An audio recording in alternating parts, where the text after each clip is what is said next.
literally.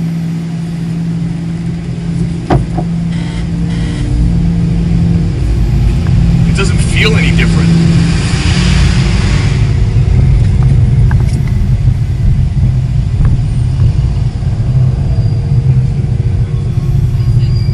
What's the top speed on something like this? Wow, honestly I don't even know. I've 300. I think like we took it on the highway a while ago and it was just flying down the highway. Okay. So we're gonna go with 300. Yeah, we're gonna go with 300. Since nobody else can tell us different. Right? Yeah, exactly. Did you see the SL63 here? I was terrified of this car. It was. Like, I don't want to get it. It was shaking. Yeah. Don't want to race for keys with this thing. Maybe you're going on the weekend somewhere. I'm going to Gibson's. I have a brewery over there that, funnily enough, is a very green brewery. It's 11 acres of farm. We grow 6 acres of hops and work with a lot of developmental disability employees. Yeah. And a big thing for us is eco and green throughout our businesses, right? So it'll be cool to pull this up because those guys have definitely not seen something like this before. So getting more in depth with the stuff that you're doing here in Vancouver. So you also run Save On Meats, right? That's right. So Which I've got a place that I'm at about 3 times a week. my man. My waitress Tori was awesome. Yeah, Tori's the best. Awesome human being. Yeah, the staff there are really great, man. I mean, Save On came after I opened 7 businesses in this neighborhood. Yeah.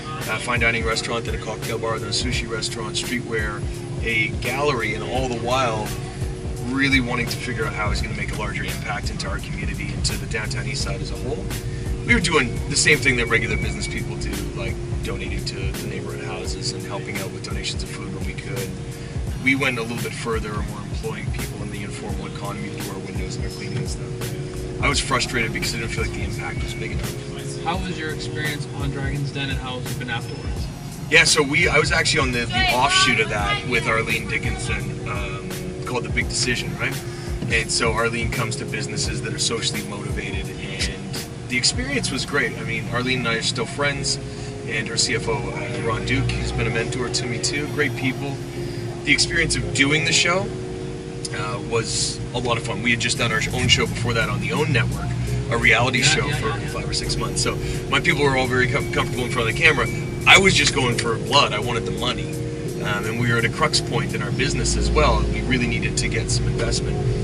Ultimately, Arlene ran me through some very simple business stuff, and we didn't end up needing the investment or taking it. But, I mean, it's a national show, so people got to see what we do, and CBC did an amazing job of capturing the people that we work with in effect.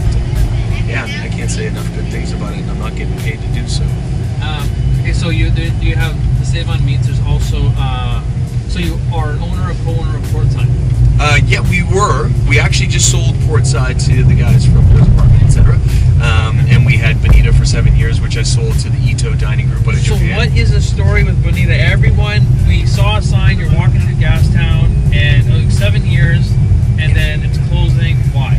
We closed our fine dining restaurant because it ran its course, very specifically. We've never been forced to shut a business. It's never been a thing. We've been successful. We know how to operate well. But my partner Neil Ingram and I, we had a really great run, and we wanted to leave at the top of our game. You know, you make a decision in restaurant business, there's only 2 ways you leave. You go broke and the bailiff comes, or you decide to close or sell. And we went with the latter. I mean, my heart lies in social business and creating an impact in the world that's sustainable. And Neil was looking for other projects, so that's why we did it, man. And God, I mean, it was the best 7 years of my life, no question. What are some other businesses that we don't know about?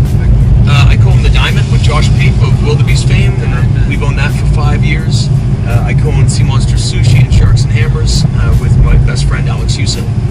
And I run Catalog Gallery, which was based on Powell Street for years and years, and we moved it over into the infamous Tinseltown Mall. It's the frontage of my office. I also run a charity called the Better Life Foundation as of last year, and its mandates are to train, rehabilitate, and employ the marginalized children, feed children, and also feed the elderly, which is a project that we're going to be launching in October. So, was there a point where the social work that you want to do?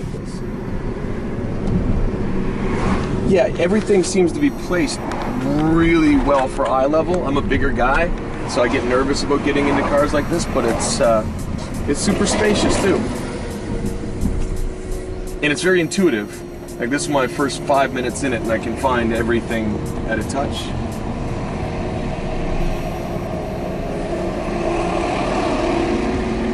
The materials are pretty crazy too. So your co-worker was telling me that this wood essentially grows like weeds in Europe.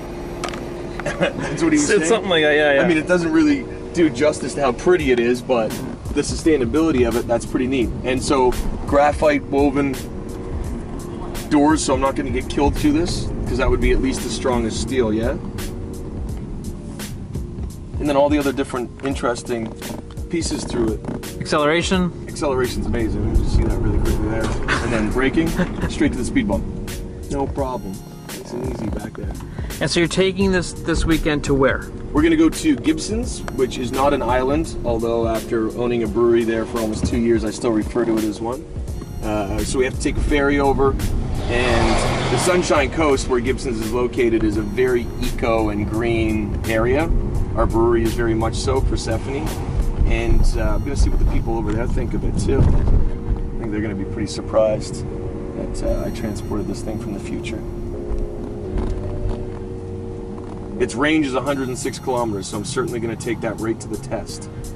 I may be running some extension cords from somewhere.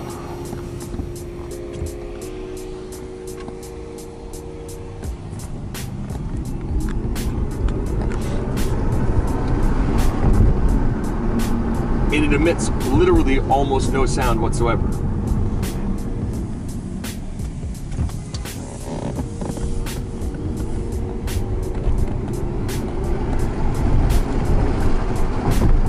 It also reacts really well to, suspension-wise, to everything that I'm smashing into.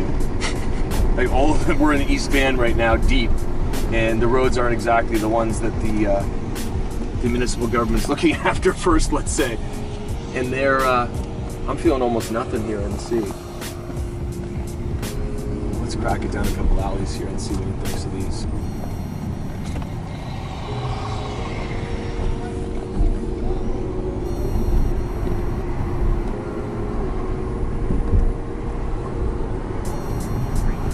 Hey guys, so I just took the I-3 for a drive, took it down the viaduct, almost got a speeding ticket, and I'm not very heavy-footed. It's crazy, man. Everything seems very intuitive, so all the questions that I think I would normally have, I don't really. The question is, when do I have to bring it back? Because I think I'm just going to keep it. Well, you can always get one anytime you like. Right? Is this going to be a donation to the charitable guy? Thanks for coming down and letting me ride around in it. I'll let you guys know how it goes this weekend. I'm looking forward to taking it over the coast and showing all the green thumb hippies over there what the new BMW eco car looks like. Appreciate it, man.